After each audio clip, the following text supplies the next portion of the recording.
Quiet on the set. Here we go. 5, 4, 3, 2, 1. Hello, everybody. I'm Dear Myrtle, your friend in genealogy. Welcome to Mondays with Myrt, where we talk about anything and everything that's come across our Genia desk in the last week since last we met. And if we got a lineup for you, I'm just going to browse through the docket real quickly. We're going to talk about things like, is there really a need for genealogy societies in the 21st century? Do we still need them? I don't know. There's a lightning round topic about roots magic and whether or not tree sync is something we should be doing. We're going to talk about citing AI. We're going to have 2 giveaways today, 2 of them. And so let me explain to you all. You may have noticed that Betty Lou picked up on that. The hashtag that you need to enter or type into the screen in comments is hashtag Mondays with Myrt, yay, exclamation point. Now I did upper and lowercase, but you don't need to. It just needs to be all those words smushed together, smushed being a technical term in the world of computers. And we're gonna surprise you and not tell you what they're about till it's time.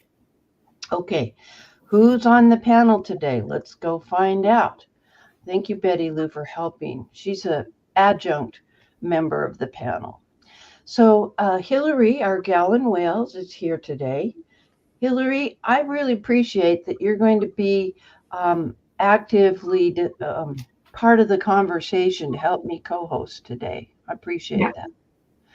She's our gal in Wales, and Frank is our guy in Germany.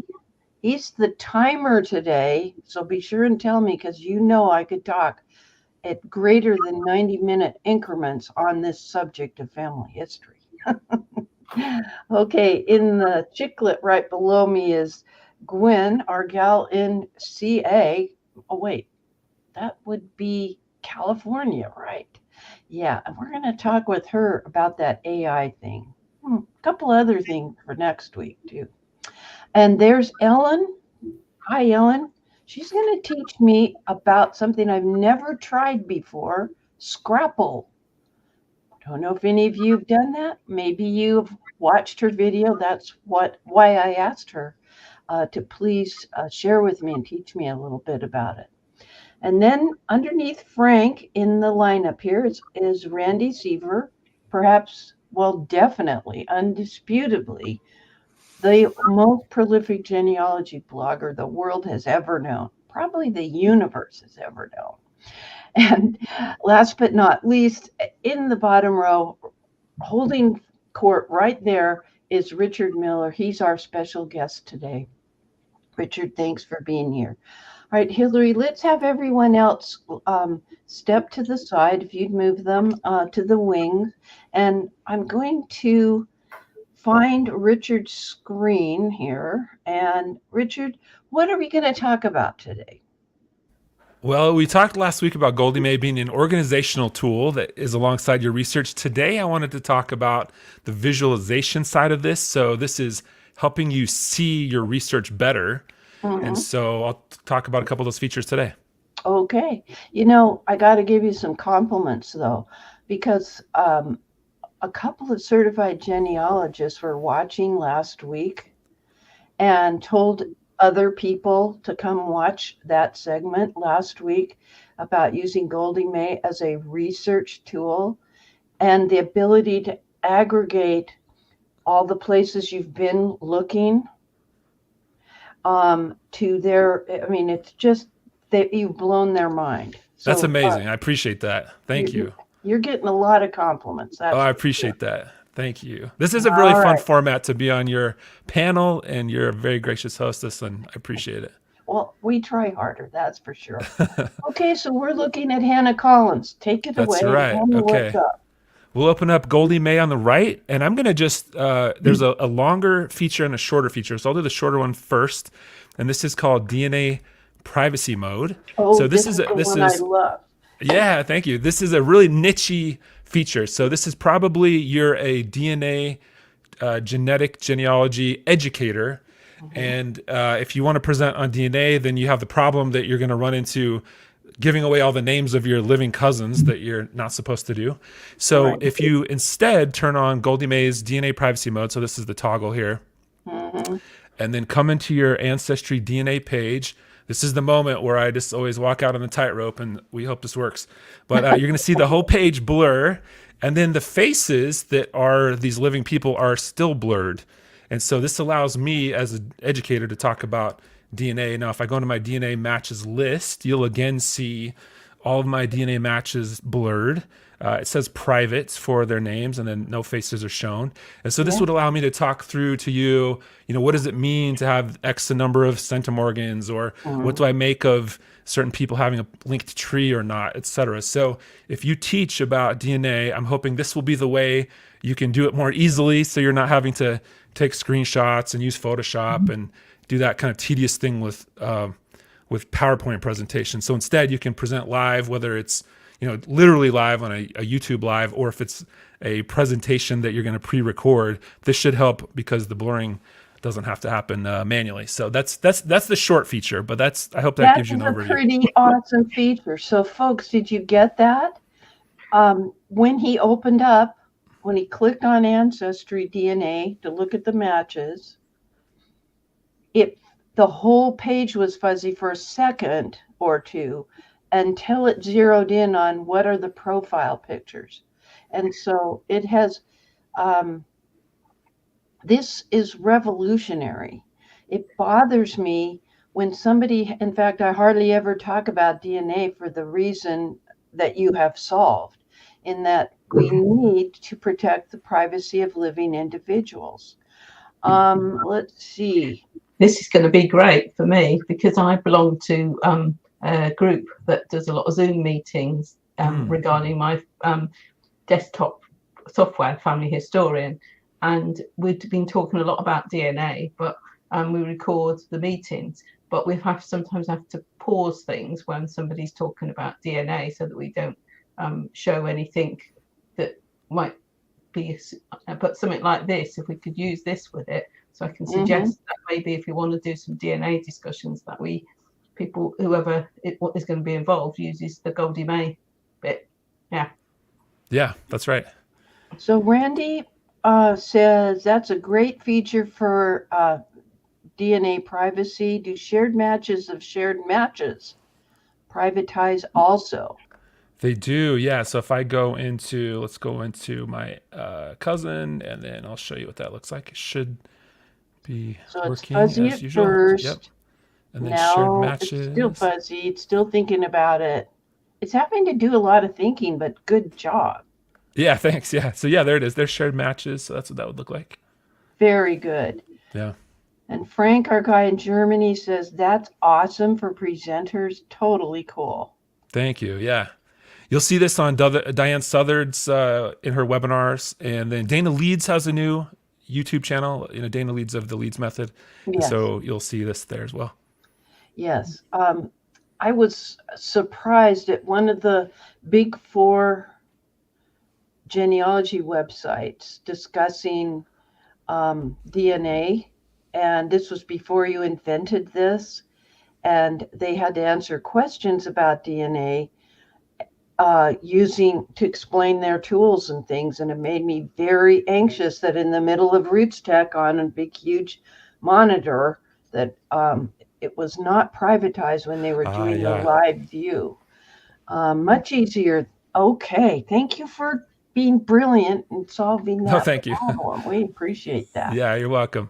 Well, good. Happy to answer any questions on that later. I'll show you one other feature, which is called the subway map. And let me actually go back into privacy mode and turn it off now that we're not showing it. Okay, Subway Map is my take on a timeline tool. I mentioned last week that I had a bunch of papers on my desk, sticky notes on my monitor, and one of those types of notes was diagrams about records. So where did someone live, and then where did they move next, and what year was it? So the Subway Map is my take on that tool. This is generated automatically, so if you pull up an Ancestry or Family Search ancestor on the left, then it's going to plot this line for you automatically. And let me walk through this for you. I'm going to change this from, instead of 3 levels of jurisdiction, just 2. And so then you'll see for Josephine a pretty plain line. So she's living in Copenhagen, and you see all these points from the tree in Copenhagen. And then she is in Utah, and there's kind of a straight vertical line down to Utah. This means we kind of know when she migrated. So this is about as plain of a line as you could see. Let me show you what someone with a little more color looks like. So here's Leonard. He's living in Ontario, Canada. And then you can see him living in Illinois at age 20 and 25. There's a marriage and the birth of a child. And then he's in Iowa. If I turn on hints here, then you'll see these gold dots appear. And these are collections in which he might appear. And so if we know that he was born in 1830 in Canada, and the next point we know is he's age 20 in Illinois, we have this period of 20 years during which we don't know where he was. And so he might be in the 1842 Canada census, or alternatively, maybe he was in the 1840 U.S. census with his family. He'd be a tally mark there for pre-1850. He might also be in an Illinois census. So if we can find where he was, either in Canada or the U.S. or elsewhere, then we might kind of narrow in where he was during that diagonal period. So that's the idea of the subway map, is to give you perspective about where people were. Are there any anomalies in the data that you're seeing? Sometimes you'll see big zigzags where someone's apparently moved back to another state, and you ask yourself, why would they have moved back? Is the data correct? So you're kind of getting that high level view of where they lived to help you figure out details like that. So yeah, like, did they really go back to New York from Utah in 1853? Yes, yeah, that's right. It didn't make logical sense, but you may find documentation that, yeah, the guy went there. Yeah, that's right.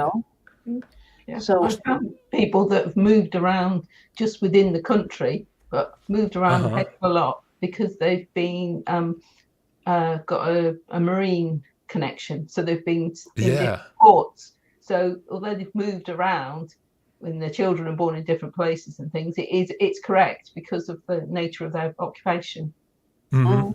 That's right. I've just switched this to county by county mode instead of state by state. And this is, again, 3 levels of jurisdiction. I'm saying county, but it's 3 levels of jurisdiction, whether you're in the UK or in Canada or elsewhere. You're seeing a place where he lived in Polk County, Iowa, and then he was in Madison County, Iowa, and then he was back in Polk County, Iowa. So that's a question. Why was that? Are those counties nearby each other? I could come down here to map the places, and this will open up a Google map for the different places on his subway map. And then I could kind of narrow in and say, okay, I don't want Canada, and I don't want, I just want Polk and Madison. So let me just X out the other ones. So I'm going to keep Polk and Madison. And then I can see, oh yeah, they're 49 miles apart. Or if we're talking walking distances, it's 44 miles apart. So that I could say, okay, yeah, that's close. Maybe that's normal. He kind of lived on both sides of the county line. Yeah. So that's how you could use that. Awesome. Yeah, thank you. And these lines are newspaper hints. So if you've ever wondered which newspaper site should I subscribe to, or which one has the most records for my family, if you pull up a family member like this, it's going to say, okay, we think he was in Polk County, Iowa as early as 1871 and as late as 1880. So these are newspapers that ran in that time period, respectively from newspapers.com, Genealogy Bank, Storied. And as you scroll down, you'll find different providers. And so then you can say, okay, I want to check the Des Moines Register. It's got 3,400 pages.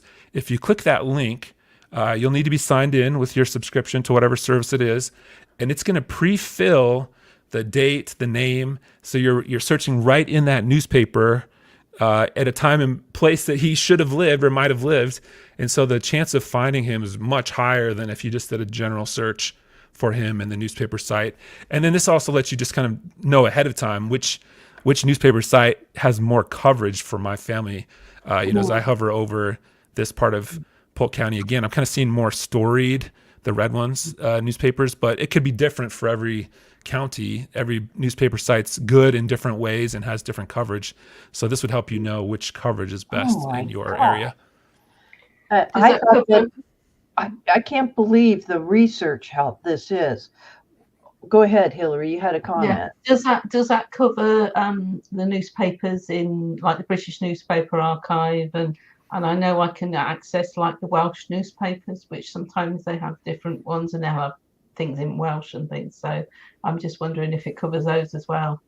I do have some British newspapers that are in the big American sites, but I don't have yet British Newspaper Archive. British Newspaper Archive has something cool, which is they have different ranges for the newspapers. So they'll say we have the London Times from this range and this range. So I'll need to make adjustments to Goldie May to allow for multiple ranges, but that will be coming in the future. Wow. All right. Can I give you some feedback? Yes, please. All right. First of all, Miriam, who is, I thought at work, my mind is blowing right now. Thank you. This is incredible. Karen says, you really thought of everything. Guess this is a lesson in just click to see all that is to offer. Wow. Yeah, that's true. I mean, no harm in clicking around, right? And seeing what happens. Yeah. That's right. Oh my gosh, not only do I love the subway map feature, mind-blowing now to have a list of possibly newspapers. I love newspapers. This is so awesome. Thank you, Michael. But then she recognized, yep, your name is Richard. So, yeah. Good, yeah. Well, her mind. Yeah, thank you. I appreciate that. That was the clearest she could think at that point. Love it. Thank you. Frank says these hints will definitely save his bacon. So I'm glad for that. And then here's an interesting question from Gwen, also one of the panelists. Regarding the subway map, you had us down to 3 levels. Then we talk about Ireland. Does it go as far as Townland, then Barony Parish County? Let's see, is Townland 4 levels or 5? It would, it does 4. So I could pull up someone. So let's find out. Let's pull up. Let me turn this off. Okay, so I've got my tree pulled up. One kind of cool thing about this is if you're just kind of in this dynamic mode, if you just click on one of your tree people, it will just draw that map for you right away. So you can kind of just click around and explore. And so let me see who is Irish in my family. I have. Apparently, he has a wee bit of Blarney in him. That's right. Just a touch. And if I go to birthplace, let me think. Ireland is my orange. Oh, yeah. So this will be, that's not who I was thinking of, but yeah, let's do that. I may not have enough data in these profiles to show you 4 levels of jurisdiction, but it will try. So yeah, here, these are all unknown. So yeah, I don't have enough data in this profile to let you see that, but you could try it. Yeah, you could see if it'll do 4. Okay. Amazing. Thank you. I wanted to show you this boundary changes idea, which is if you've ever used the Atlas of Historical County Boundaries, yes, you can look up a county and say, okay, this county was formed from this other county at a certain time. You can turn that on here to see that data. Let's see if I can get this going. I need to go to the county level, and these gray lines are the data of the county changes. So if you are looking at Hannah, you think it looks like she's living in Gilmer County, Georgia in 1850, and then she's living in Pickens County, Georgia 5 years later. But if I hover here, it says that Pickens was created from Cherokee and Gilmer County in between. So she might not have moved. It just might be that the county changed in the same house she was living in. And so that gray line would reveal to me that this wasn't necessarily a move. It might have just been a county change. And that might indicate that the records are in a different place than I've previously been looking, or that I want to be cautious about, what conclusions I draw about the place she lived. Yeah, we tend to think, like, I'm from a big state of Washington. I know it's not as big as the state of Texas. And as the population grew, those county boundaries made counties smaller and smaller, and it looks like somebody moved all over the place over time. Yeah. Hannah's got a little Washington too, so we could check out King County. Counties there. Yeah. Yep, that's where I was born. Okay. Pierce County, Grandma Myrtles. Snohomish County is south of our county. We're up here in Skagit. Okay. We're out in the hinterlands. I see. All right. Good heavens. Folks, if you can't find a way to use Goldie May to help you with your research, I would give up. So Randy wants to know about, are these features free to use the subway map, or is this a premium pro thing? What's going on? The subway map you can use 5 times per month for free. So 5 ancestors, you can use it all month long for those 5 ancestors. And then on the first of the month it resets and you can choose 5 more ancestors. And then if you want unlimited access, a plus subscription, the mid subscription is unlimited access to the subway map. And then as always, all the features are available in your closest family search center if you want to try it there as well. You know, that's an interesting way of looking at it. 5 ancestors per month, because then you're going to concentrate carefully on that side of the family tree, for instance, as opposed to 5 incidents. Yeah, that's right. It doesn't just kind of disappear. You can keep using it. Wow. Yeah. Okay. Yeah. So thank you for that question. Yeah. Let's see. Karen's saying it'd be amazing for her Virginia research. Yeah, Karen, I'm one of those where my Rev War people, some of them got land in Kentucky and are dying there in 17, I can't remember, 17 something late. And yeah, Virginia used to go all the way to the Mississippi River. So it was a bit of a challenge. Okay. What about Washington? You're on your way. Okay. Well, I'll wave when you fly over us. Does the subway map work on just family search and ancestry? What about MyHeritage? Just those 2 right now. I'd love to take your requests for MyHeritage or elsewhere. As always, my email address is richard@goldiemay.com, and I'd welcome your feedback. It does work with Ancestry and Family Search together. So if that's interesting to you, I'll show you. If I pull up my wife's ancestor, America Jane Overland, this is Family Search. And then I could go over to America Jane on Ancestry, and it will load. And I've got it pulled up here to the public member trees. So this isn't our tree for her. This is various other members' trees. And if I open these up in new tabs, I'm going to just hold down my command key and click these open.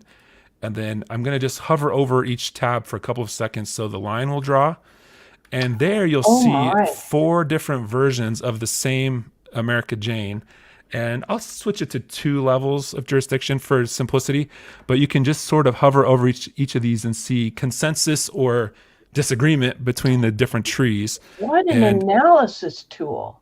Yeah, thanks. And I hope that helps you just look for new data you don't have. So if blue is my tree, but then I look over and say, okay, this other yellow tree's got a different point that I don't have, maybe I need to look into that and see if that's data that I want in my tree. And I can just look visually at where there are differences and see if, you wouldn't take any of these wholesale, but you would look into them and see if they are good data for you to add. Oh my gosh, that's incredible. Totally. Thank you. Do you sleep? This is bringing all this stuff up and doing the coding and pulling in. Somebody's wanting to know about the source. I can't remember who that was. Oh yeah. Does the subway map pull from the sources or the detail of place entry? That's an important distinction. Right now, it's the data from the tree, not from the sources. So later, I will add the sources directly. But right now, you're getting data from the tree, which, the tree data may or may not align well with the sources. So sometimes if you turn on hints and it says, hey, you've got a 1900 census, you'll say, I already have a 1900 census. And what it is you haven't added a residence fact into your tree for 1900. You haven't said that in your tree, this person lived in 1900 in such and such place. And once you add that, then the subway map will correct. So it's only indirectly based on sources right now, based on the tree instead. And so later I'll add that. And I think that's going to add more insight because you're going to see discrepancies between the sources and the tree. Yeah, folks, remember, Cousin Russ would always do 2 things when he would be working through, like, the 1950 census. That was the most recent one before he passed away. He would deal with transcribing everything from the 1950 census, but he also made a residence fact, and he happened to use Family Tree Maker. But what we're dealing with are online trees, Family Search, the big one tree that they've got, and this to be able to look at multiple trees and the assertions that multiple researchers have given about America Jane Overland is just, you've blown my mind there. Well, thank you. Yeah, I hope it helps, because it would be so tedious to look through the facts one by one, but if you can see it at a glance, you might find some insights. Yeah, Karen says another great data view to see what others have. Karen and I are sitting in the same spot. Okay. Yeah. Well, we have several things are there any other questions, guys, about the DNA? Hillary, go ahead. Like Frank said, wondering the countries for the boundary changes. Is it just the states, or is it other Right countries? now, it's just the states, I'm sorry to say. I hope to add more later. Yeah, on the boundary I know there's changes. a lot of jurisdiction changes in just England, which Europe, England would be big. Yeah. Yeah. Oh my gosh, that's for sure. I'm thinking of starting this fall. I'm working on the German side of my family, the Germanic states, and Russia came this way and France came that way, and my little guy was born in 1696, and they all wanted the Rhine River because it was a major way to get goods in and out of these Germanic states. Yeah, good luck, Richard. Thank you. We're Yeah, gonna sequester you away. I'll chip away at it. We appreciate the work that you put into this and the time you spent with us. And I got to tell you, folks, this guy is pretty generous. Let me pull up and talk about what he is offering. If you go to Goldie May, explain how we're going to do this with the special Pro 20%. Yeah, so you can go to goldiemay.com and then scroll down to pricing, and you can choose monthly or yearly, and then Pro or Plus.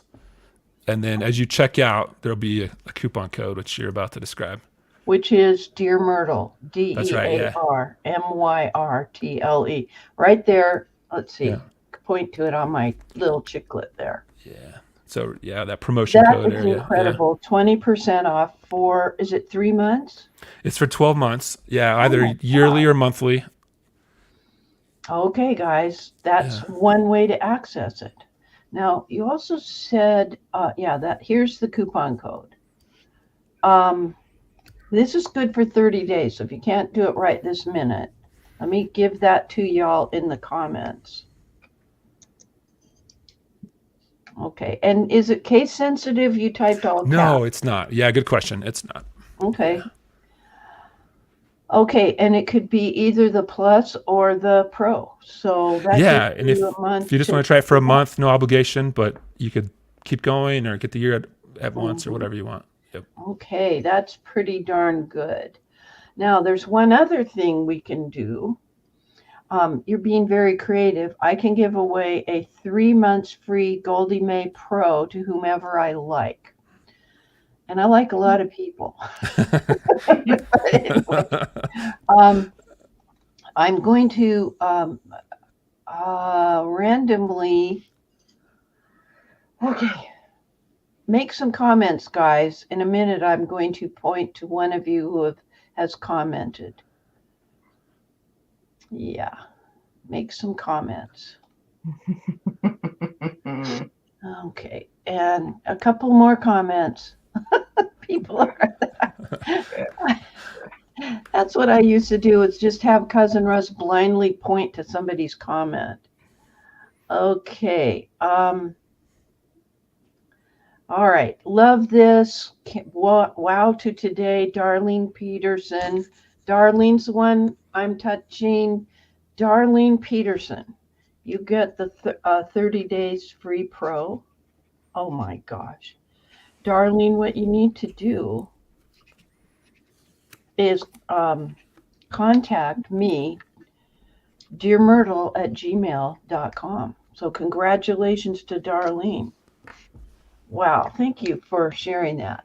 I know that they're quite convinced, but we want to get them over the hump of the next part of actually diving in. And folks, if you just concentrated on the subway map, I mean, look at this analysis tool. It's just totally incredible. Everybody's congratulating Darlene. So Darlene, let me write my email to you just so you remember. dearmyrtle@gmail.com. There we go. And that way I can use your email and I will send it to Richard and he can work that out for you. Randy has a good question. So are there videos on how to use your program? And Yeah, thanks, Randy. At the bottom of every page, there's going to be this link, videos about subway map. It's contextual for every page. So if you're on the projects, it'll say videos about projects. But you'll click this and it will open up a YouTube playlist. And this is 28 1-minute videos about the subway map, different things you can do. Wow. And then a few longer form ones from, I've done a longer one at the Family History Library at BYU and Society of Genealogists. And there's some others. So you could check those out too. All right, let's get that link to your YouTube channel. Let me pull it. Yeah, thanks. Okay. I didn't think to do that. Silly me. Let's pull that up there. All right, Goldie May. All right. All right, I'll share my screen.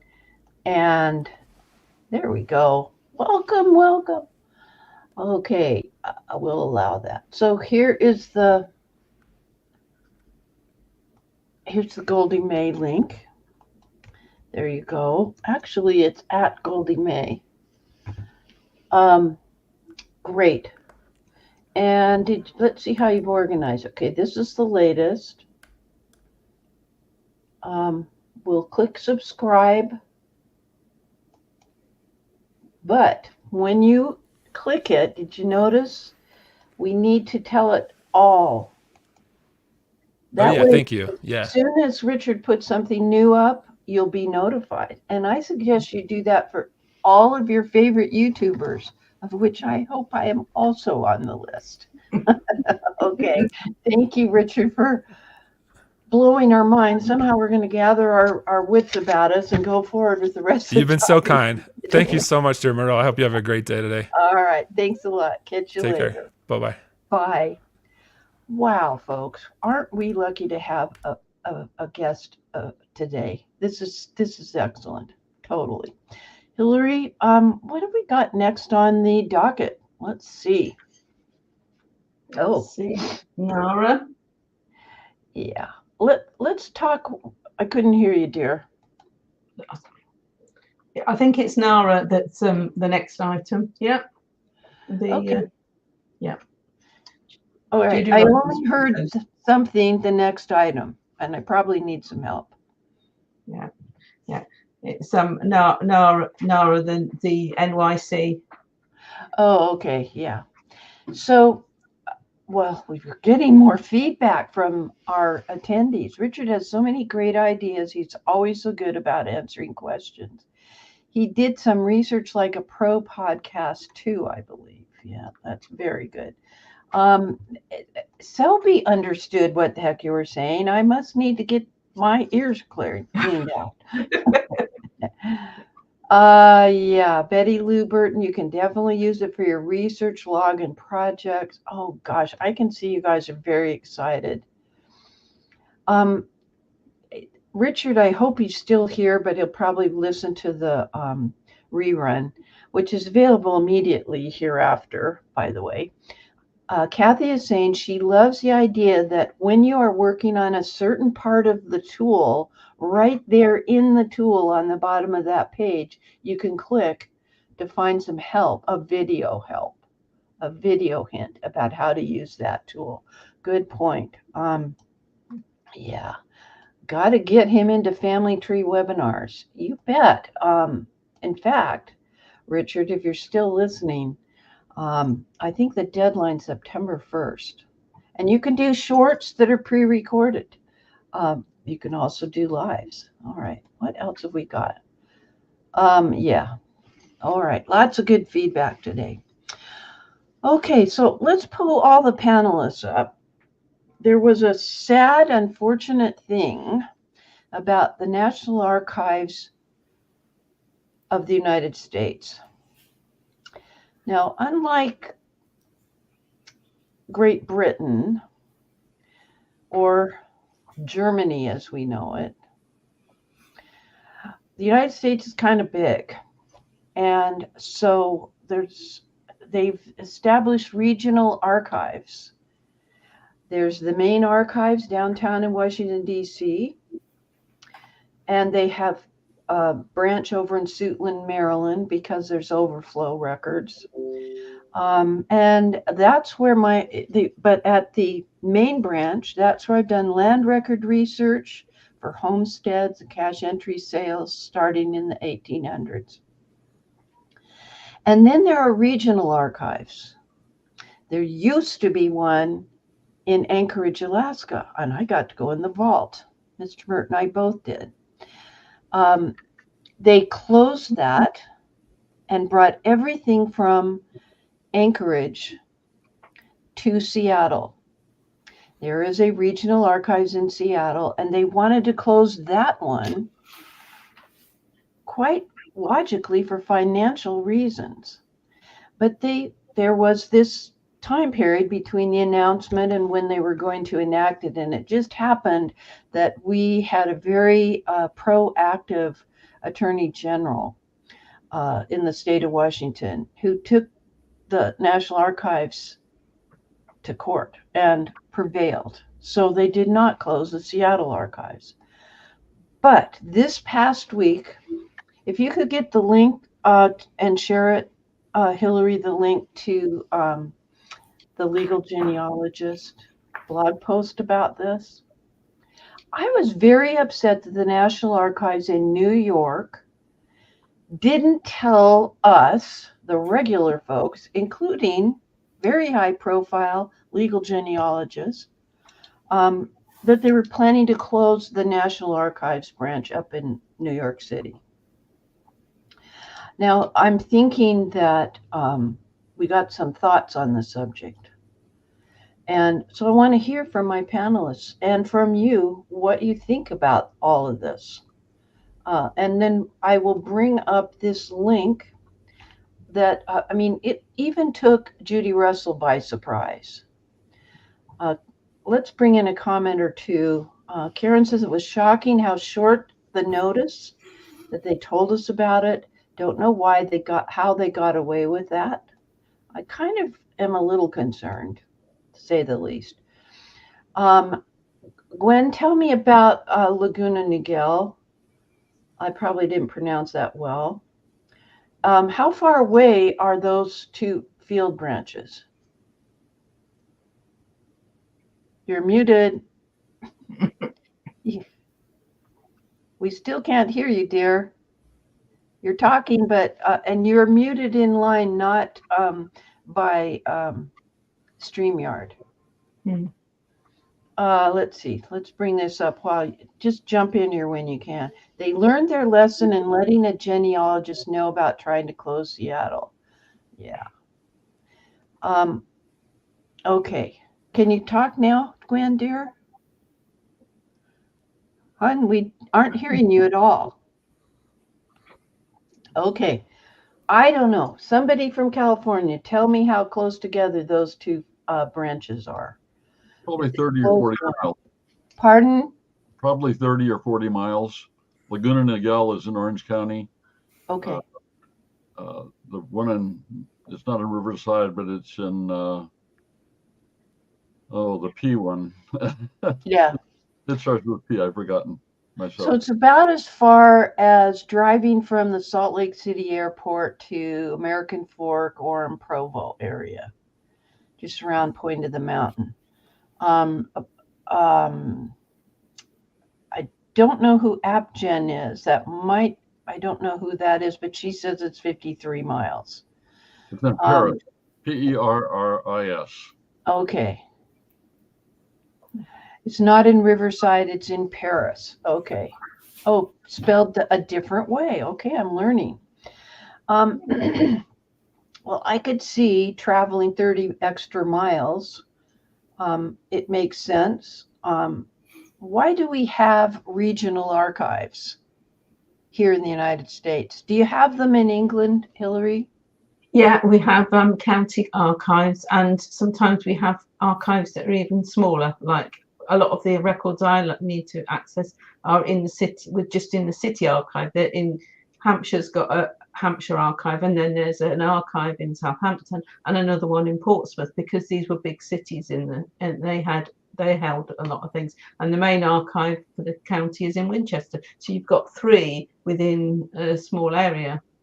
Yeah, we call them county offices.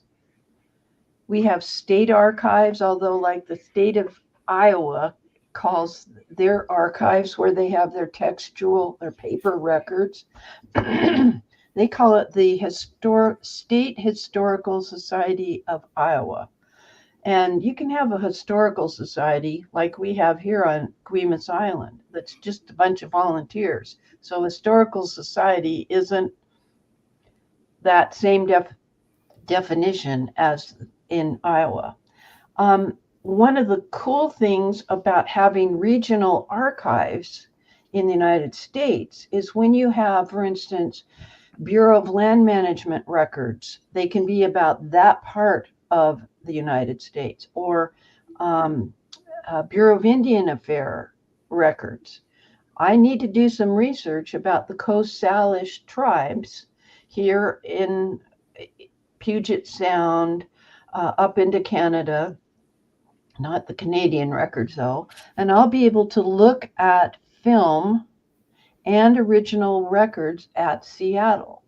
I really feel sorry for the people that want to do research on the native or indigenous population in Alaska, because they'd have to fly here to Seattle, and that's a hike, because I've been up there once by plane to speak to the Anchorage Genealogical all-day seminar.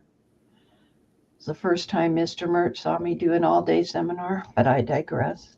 He just couldn't believe I could handle it. Now I talk his ear off. Sorry. Too much information. But anyway, it's a long trip by plane. Okay, let's see what else is happening. Regional archives are easier for the public to access, Shelby's saying. And thank you, Shelby, for being our person on the YouTube side. What's Betty Lou saying? Oh, we're talking about Goldie May, so I'm trying to keep on topic. It's not only shocking, but very disturbing that NARA did this with little to no notice. In my humble opinion, sort of shows that they really don't care how anyone feels about it. All right. And then here's a question. Would the state of New York have a state historic preservation office that would or could have had an opportunity to weigh in on this decision? I think that, what do you think, panel? We're just postulating. I have about 2 more minutes on this topic and we'll go on. What do you think? I think, the local records should stay local as much as you can do. If they're not, and if they weren't in England, the records that they keep at the National Archives tend to be more national stuff. A lot of the local stuff is kept at the local level, and that is better because that's where you'd expect to find them. That if I was wanting to find something in, say, Lincolnshire, I'd go to the Lincolnshire archives, or if there was something more specific, go to there. I mean, I find things in a village museum that are of use, and therefore things need to stay where they are, because if they've moved things from New York to somewhere else, that means that somebody in New York that wanted to do something might have to then travel a heck of a long way instead of just round the corner. Yeah, what they're planning is to divide it between Kansas City location and the Philadelphia Regional Archive. All right. Karen reminds me that traffic is an issue in California and that 30 minutes or an hour and a half to drive 30 miles, something she's experienced. Yeah. Ugh. All right, let's see. From what I recall, the New York records are being moved to other states and are certainly not easily accessible to New York residents. Yeah, those two places. All right. What concerned me most? Well, first of all, lack of transparency. When you look at the post by, did you give me that post and I've lost it? By the legal genealogist? Yeah. When you look at her post, she looked everywhere for the information about, Please share. yeah, I'm getting there. Can only click 42 things at once. Okay. She looked at all of these places. One of them was the strategic 20. Come on, come up on the shared screen. You are not sharing. I know. I clicked it. I had to unclick it and try it again. Make it work. Yeah, including their strategic plan at the National Archives, and this was not even listed, and that's for 22 through 26. That it was not even part of that strategic plan is alarming. She looked at the Facebook page, etc. And she just gave you the facts. She wasn't being emotional like I am. And that says a lot. But let's look at what's happening in the world. We know a couple of other things. There was a group created called RPAC. Records Preservation was their goal. That's what the RP stands for. And it had representatives from the IAJGS, which is the International Association of Jewish Genealogical Societies, the National Genealogical Society, and FGS, the Federation of Genealogical Societies, which combined with NGS a couple of years ago. And their goal was to help negotiate with organizations like archivists that were going to destroy records. You've heard where they were not going to provide access to death records for 100 years, whatever state it was, etc. And RPAC would tell us when these things were known to them so that we could give feedback. And in some cases, we have had a cadre of volunteers, like when it came to the 1812 widows' pensions, and getting them digitized. Who do you think helped prepare the files by taking things that were folded and laying them flat, etc., and putting them in order so that when the files could be digitized by funds raised by major donors as well as individual donors like you and me, so it would expedite that whole process of preserving those 1812 widows' pension files. None of that occurred. In fact, I was very surprised to read, in response to my post on Facebook expressing angst that there was no notice, RPAC knew about this. Oh. And they didn't say anything. And the questions that I wanted them to have asked, this is the second most important thing about this. Third, transparency, RPAC, and which records are going to which archive. Because at the very least, there is a catalog for what was housed in the building in New York City. And if they make a decision, we're sending some to Philadelphia and some to Kansas City, I want to know which are going where. I think researchers want to know which are going where. They might not be available for 6 months or a year or 18 months in textual format. until they get boxed up and moved out of the building. But I want to know so that I can plan research trips. Now, I had planned a research trip to Washington, D.C., which I couldn't take. So I hired Sandra Rumble to pull something like 30 homestead land entry files for me for this island where we live. That's not in an archive here. They're only in text format. Well, I've planned that trip for 2.5 years, just based on my budget, based on, we took a hiccup with Mr. Myrt's health issues, but you know. But now you wouldn't even be able to hire her. Yeah, I wouldn't be, I'd have to establish relationships with people in, I don't know, in Philly or Kansas City if I needed to do something. And I think at the very least, if they needed to close New York City because the real estate's expensive, employees are expensive, retirement's expensive, repairing the building, maintenance is expensive, they know where they're sending them and why, because it's a matter of X amount of shelf space. So I'm really upset. Somebody said that they wanted to pick their battles and that we should be wise. Well, I think it's wise to have that discussion with the National Archivist because they know which they're sending where, or they would not have shelf space in Philadelphia. I couldn't imagine they'd have shelf space in Philadelphia. Given my luck that everything would be going 2 different directions, and then I couldn't go to one place.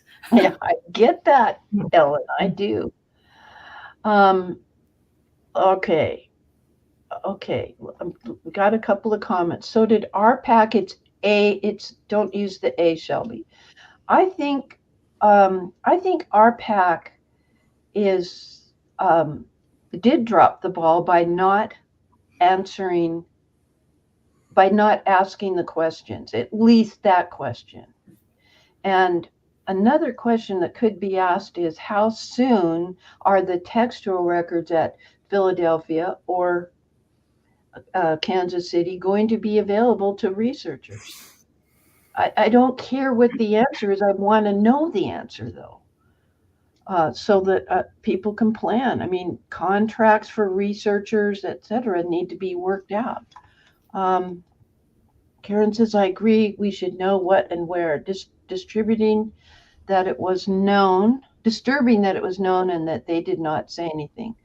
They may have been compelled not to say anything until after the announcement was made, because of course the National Archives has a right to make some statements and ask people not to say anything. I mean, we get this all the time when Ancestry pulls people. I'm not on that list anymore, but because I'm not so retired.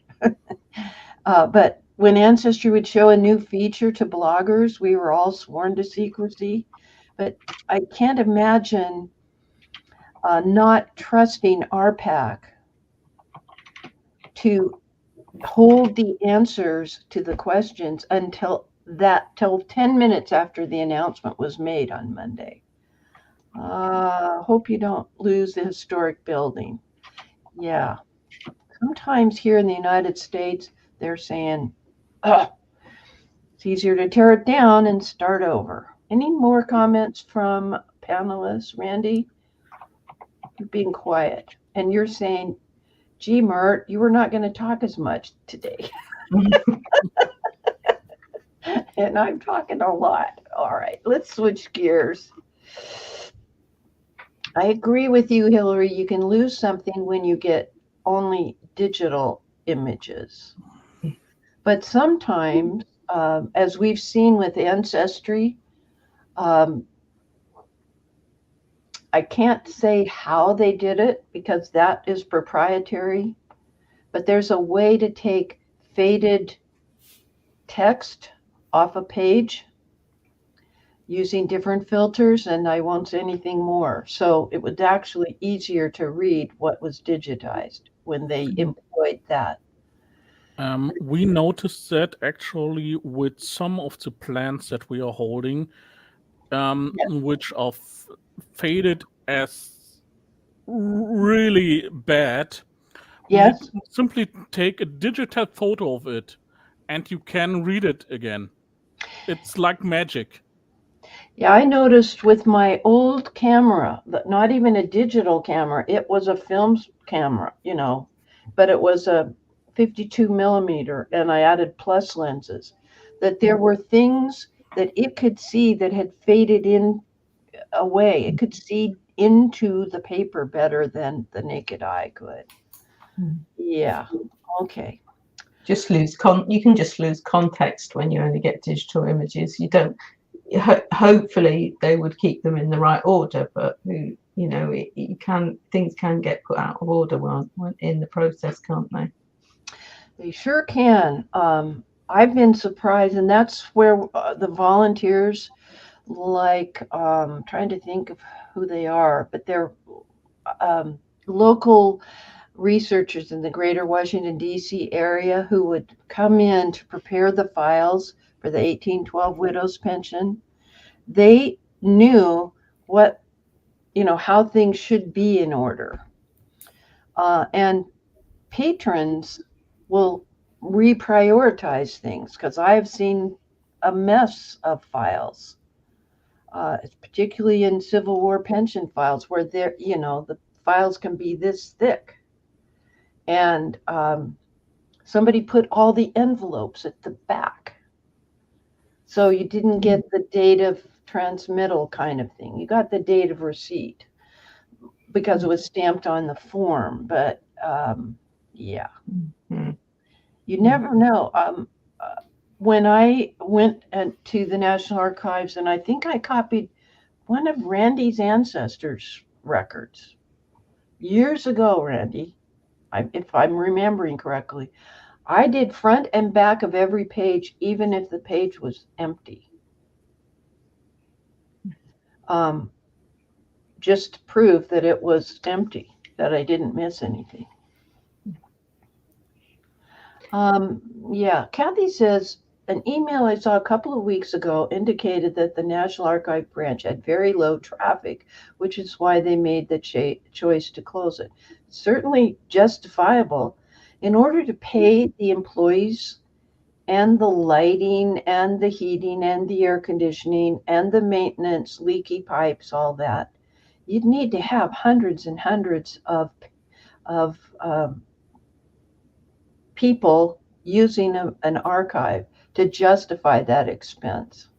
It isn't like they pay. Yeah, I hear you. Okay. All right, let's see what's next on the docket. Citation. Okay, so Gwen, is your mic working? Let's see if you can unmute yourself here. Hi. I can't believe it, because we have two important things to discuss. Okay, so folks, this is what happens when you're doing live. And this is what's going to happen when you have your virtual genealogy society meeting. Somebody may not be able to communicate. What I would do if Gwen were the presenter and I didn't have other topics that I could take in and discuss without her, I would do what I had to do. This happened once. I was giving a virtual presentation to Western Michigan, and I had to call someone in that library meeting room on my cell phone. A person answered, put it on speakerphone, and held the phone up to the microphone at the podium, because something happened to the system, the sound system within the library that we tested with Cousin Russ and me the week before. So yeah, you got to roll with the punches and be ready for anything. So Gwen, I am going to we'll forestall that AI thing and do the whole ball of wax next week. But next week, when you and I get together, you're not touching anything on your computer. You're staying in your seat. We get your sound working like we did in the green room. And I don't know what's happening, but we'll try to troubleshoot it too. Yeah. All right. Next on the docket. And Hillary, Mind mapping? so, yeah, mind mapping. Okay, so let's just have Ellen and you and I on the screen for a while. And I'm going to pull up the link for Ellen. Ellen, can you hear me? Yeah. Oh, Yeah. thank heavens, your mic is working. I feel bad for her. Yeah, it wasn't for a while. So I became aware of this. Let me pull this up and share my screen. I became aware of this program that you were using called Scapple. Yeah, And- Scapple. Yeah. Yeah, and come on. It's deciding to give me a hard time here. You did a YouTube video, and I Yeah. try to follow all of my people. Let me turn this off and pause it. Oh, wait. Oh dear, sorry. Here we go. Tell me how you use this program and why. So I've been using Scapple for quite a few years. Primarily what I use it for is when I'm working on a DNA case or a even just personally. It's a way of capturing all the things that I might find when I'm working on a DNA case or even a genealogy case.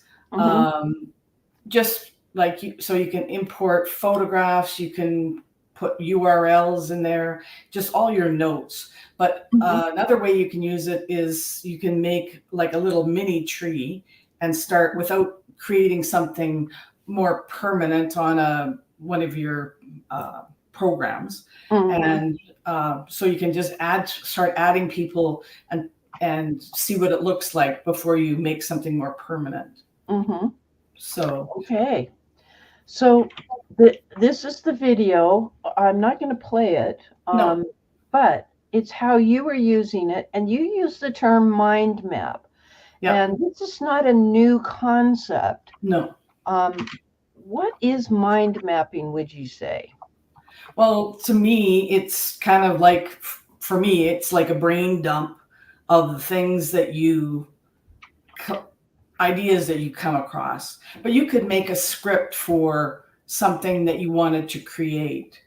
So it's a way of like Sherry said, it's a way of organizing what you come across. And when we're organizing what we're coming across, it's not always in A, B, C, D, E order. We're skipping around until we get the whole picture in mind.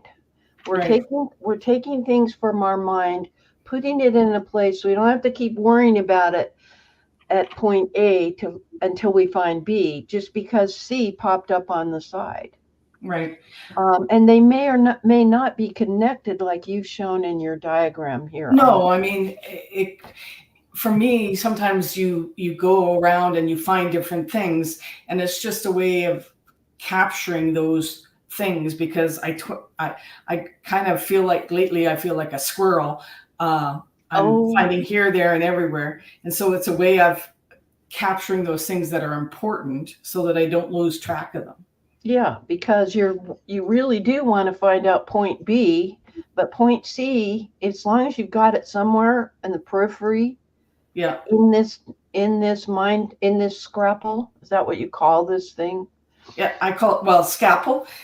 So it's made. Scapple. It's a product from Literature and Latte. They also do a product called Scrivener, which is a way of writing a book. And so yeah, I don't know. I came across it. I worked with CC Moore, and they use it a lot for DNA cases and that. So yeah, so that's why I started using it. All right. Well, let me first of all, I've shared the link to Scapple. I keep saying Scrapple. That's okay. And I wanted to talk to you guys. I sent the link out, but I want to talk to you about this. The literature and latte is where you find Scrivener, and a lot of people use that. Yeah. A lot of people that teach writing at genealogy institute levels refer to the use of Scrivener, and this, as you say, is another tool. But what I want to talk to you about is this affiliate code that's right here. Okay. Yeah. Well, it also includes this part. Yeah. This means that if we go there and order it, decide to join, Ellen will get credit for that.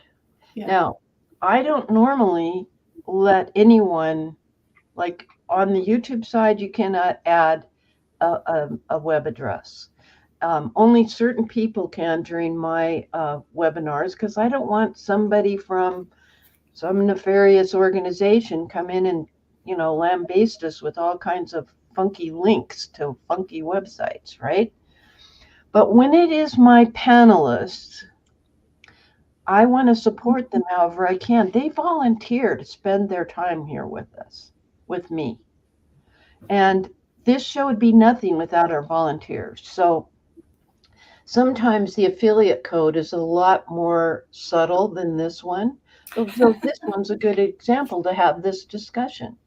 Don't worry about the fact that Ellen's going to get some bonus. I mean, it might be $1. I don't know. Whatever. Okay. And let's see. A couple of people are saying a few things. Oh, Randy said something.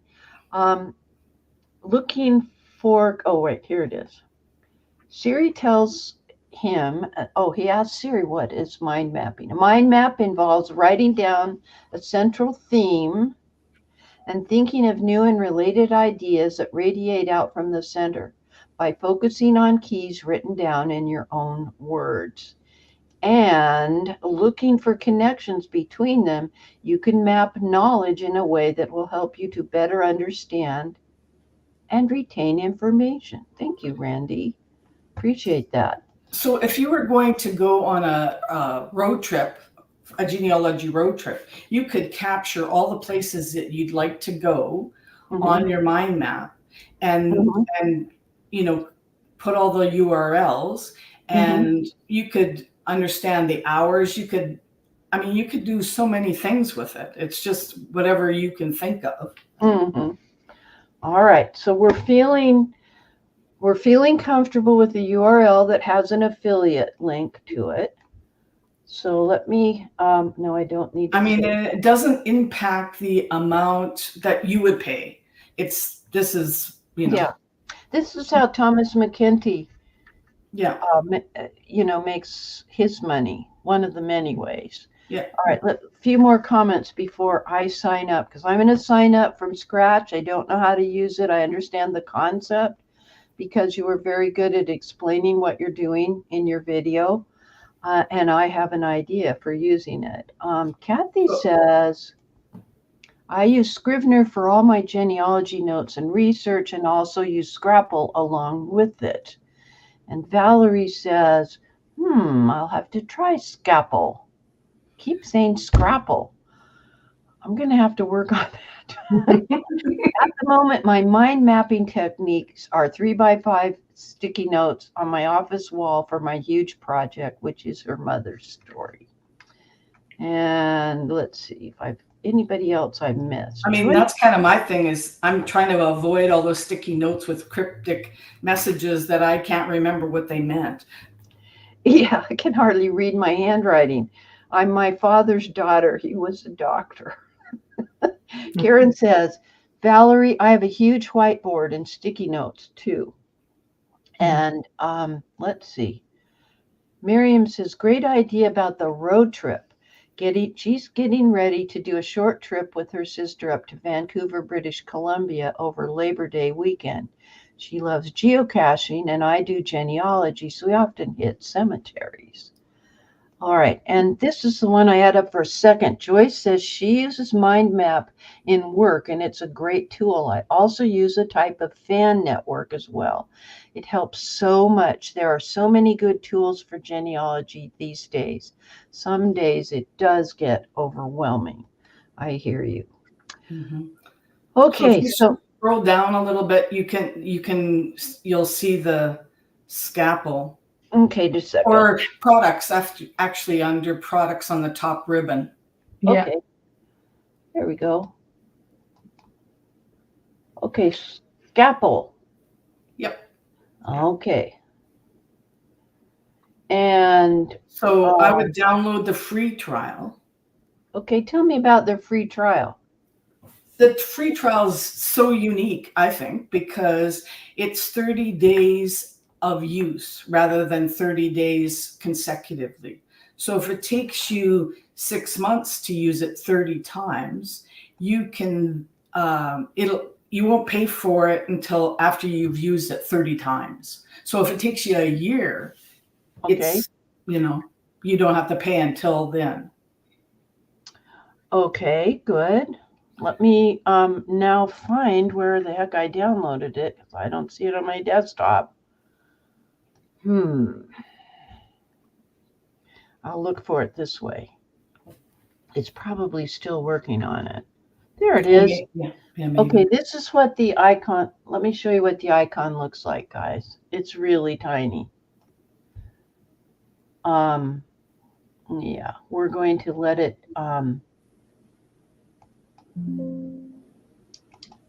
okay, so we are going to install it. Just a second. I can't see the minus button today. All right, let me put it there. I don't know if you can see that, but it can't zoom in. Yeah, it looks like a little blackboard. It does with the, yeah. All right, so I'm going to double click on it. Yes, I will allow it to change. And then it's saying welcome. Can you see this, Frank? Yep. Okay. Okay, I'm saying okay, I accept. I do accept the agreement. Put it in the normal default subdirectory, and the install will begin. And they give you tutorials. I think this is a good use of time as opposed to just watching the green line. Just a minute. All right. Now we're going to finish. And let me pull up the shortcut. Let me pull this over. Gosh, I got 43 windows open here. Okay. So now my icon has changed. It looks like the blackboard that you mentioned. Right. So I'm going to open it up. It's unlicensed. So is it $29 a year if I wanted to buy it? No, it's $29 to purchase it outright. Oh, so it's not. So it's not even expensive. Okay, got it. All right. Okay, so I'll continue the trial. All right, and it says double click anywhere to create a note. Yep. I mean, it's pretty easy to use. That's your first note. So you can type something in. Now, if you go into the files and then there's options, you can make some of the things permanent. So like, for instance, you can always, like if you say, look at new notes, you can say that you always make it a certain size of font. You also see borders. It says borders. I like borders. So you can create a border. And then you can say, you can choose the color of the border. It's up to you. I mean, you can, if you don't do it, you can make it after. So, so like a new note, now it's going to have it in there and it's going to be bigger. And you can even fill it in with color if that was something you'd like. All right. And can I delete this if it's highlighted? If you just, it's pretty intuitive, I think. I mean, All right, so what I'm considering, I'm brainstorming, and it has to do with my grandma Myrtle. Double click, paint the steps. Some of the things that I did with her. Grandpa's. All right, and then muffler. And this is not his car muffler. Okay, and I could have made the default thing here wider in that options area. Yeah. Okay, how can I draw between them if I, well, I. So if you just drag one to the other, and sometimes to me it's a little tricky. So maybe go from Grandpa's muffler, click on the muffler, and then drag it towards the preserves. No, you have to click on the box, I think. I don't know. Sometimes I have a little. There we go. I don't know how I did it, but it worked. Yeah, I know. Sometimes it works really easily, and sometimes. All right, let me try this. I'll put it right there. Click. No, it's dragging it. So I think. No. All right. Try dragging Grandma Myrtle down. All right. Are there any comments from the community? Cindy is already saying, I've got a feeling I may be switching from a software subscription I have to this. Here's the videos. Thank you, Randy, on how to use it. So let me pull that up. Well, can't pull that link up from there. Gwen, you're saying that I'm thinking of scrapbooking instead of Scapple, right? And I'm trying not to say scalpel, a tool for surgery, since I did 2 surgeries this past week. Yuck. If you think about it and map out your road trip, it will act like a virtual scrapbook, I suppose.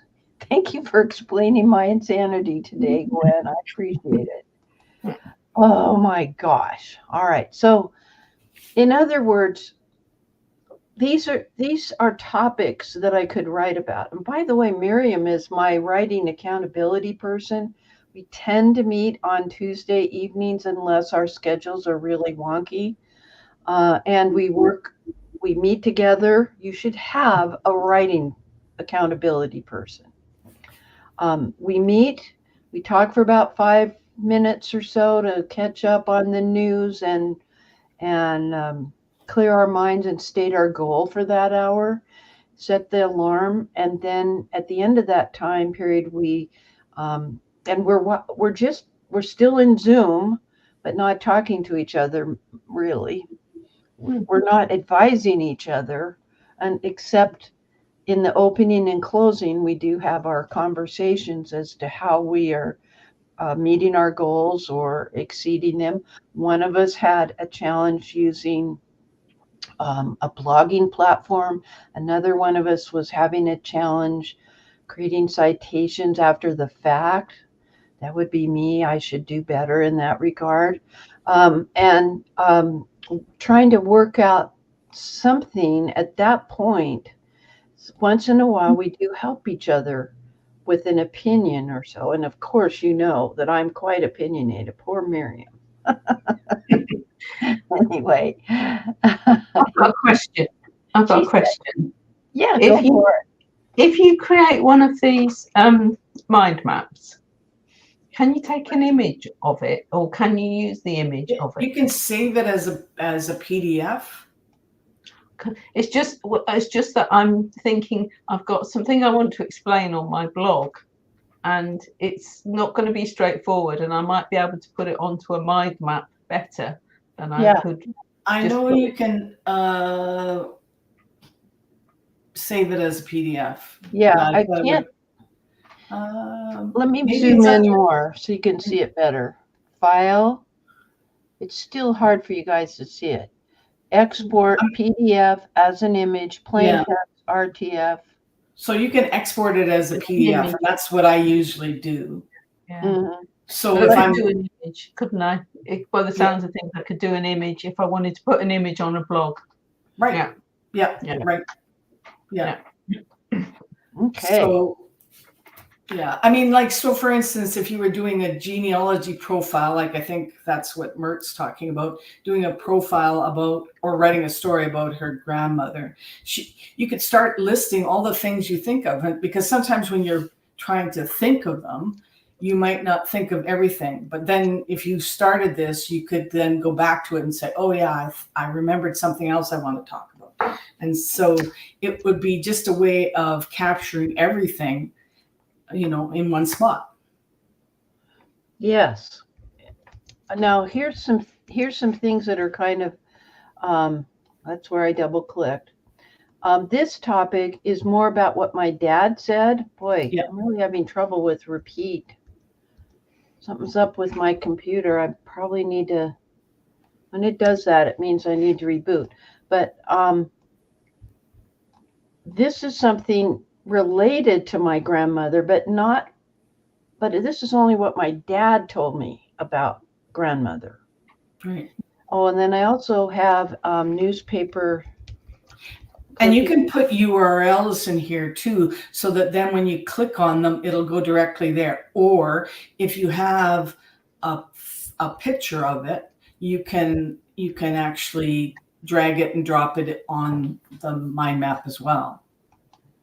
I'm really having a wonderful time typing. Apparently you can right click on misspelled words and correct them.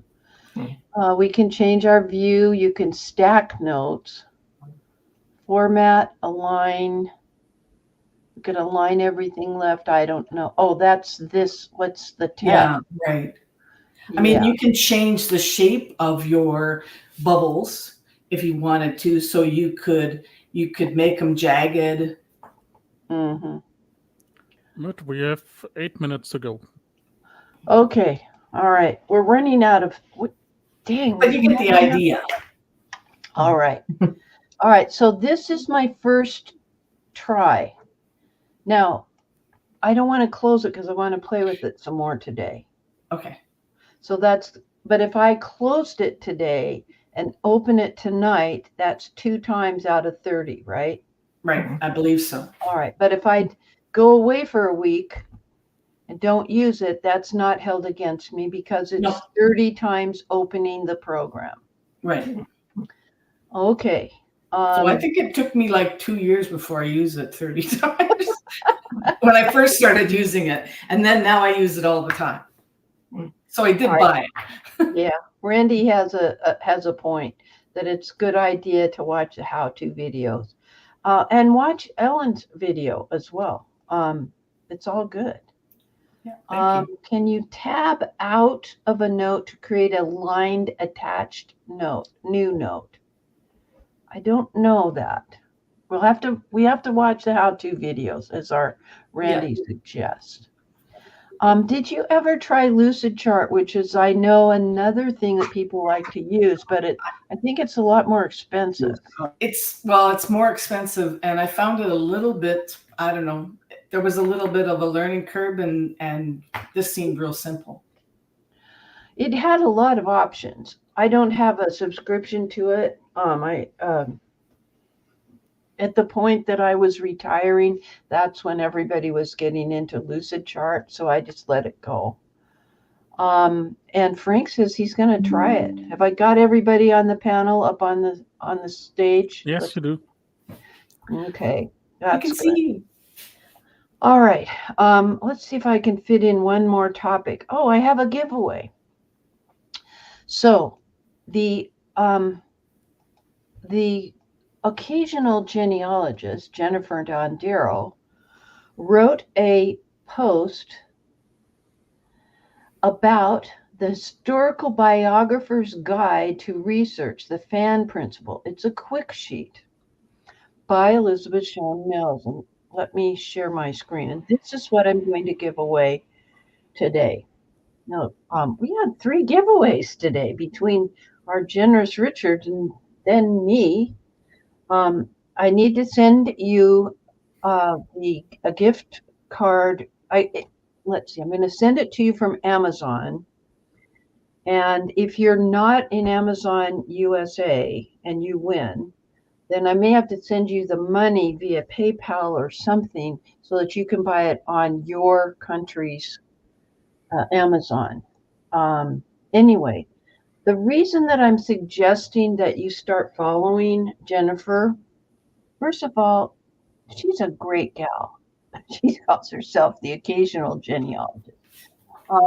And she is talking about how time-consuming life can be. It sounds like doing fan club research, or finding out who the friends, associates, and neighbors are. And I think Elizabeth talked about frenemies as well. Frenemies, friends, associates, and neighbors. It sounds like it's going to be a lot of extra work in the middle of your very busy life. And as you follow through with her comments and her analysis,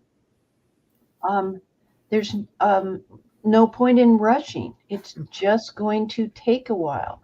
It will help you if you aren't sure if you've proven your case. This quick sheet will. I have it right here. It took me 2 tries to find it up on my shelf, but it's right here within arm's reach. It can also help you organize a single project. It talks about the fan principle itself, this handout, and it's one of those laminated scripts, or it's 4 pages. You're going to love it. So I want everyone to finish typing in the hashtag. I have 13 entries, and I don't know how many people are viewing us right now. Let me get over here. We have 42 people watching at the moment, so 42 of you have got to type in the hashtag. And the hashtag, pull this over, we'll use this free tool, is hashtag Mondays with Myrt, yay, exclamation point. And you only need to type it in once. Yes, panelists, you're always eligible for all these fun things. 15 people, come on, let's get up there in numbers. Well, I think we'll run over slightly. Let me pull in another topic while you guys are pulling in your Mondays with, typing in your Mondays with Myrt. Okay, let me pull this up. I'd like you to, I'm going to cover this up temporarily, keep typing in. This is an article that Blaine Bettinger recommended, and you know he's the genetic genealogist. Thank you. We're getting more people signing up with the hashtag. Here's the link. He recommended this. There had been a discussion about who's the daddy, where there was a set of twins, and they were identical twins, not fraternal twins. Remember, identical twins come from one egg, 2. Fraternal twins are where there are 2 eggs that are fertilized and they grow. We're talking identical twins. And the answer is they aren't so identical after all. Genetically speaking, they can have quite a bit of diversity. And so if you're questioning that concept, this was one of the few articles that Blaine could find that wasn't behind a paywall that would explain the concept. All right, let's see how we're doing on our giveaway tool. Okay, we've got 24 entries and 39 people watching now. So I'm going to go ahead and draw. Let's see who's going to win this. If you win, I will need you to send me an email, and I will give you the, let's see, at gmail.com. I can't even type. Dear Myrtle at Gmail. That's going in there. Okay. Whoever wins needs to send me an email so that I can send this to you. And since it's a hard copy, in that email, I'm going to need your address, city, state, zip. We may have a discussion back and forth if you're a person from overseas, from Old Myrt. Okay, here we go. 24 entries. Let's see who's going to win.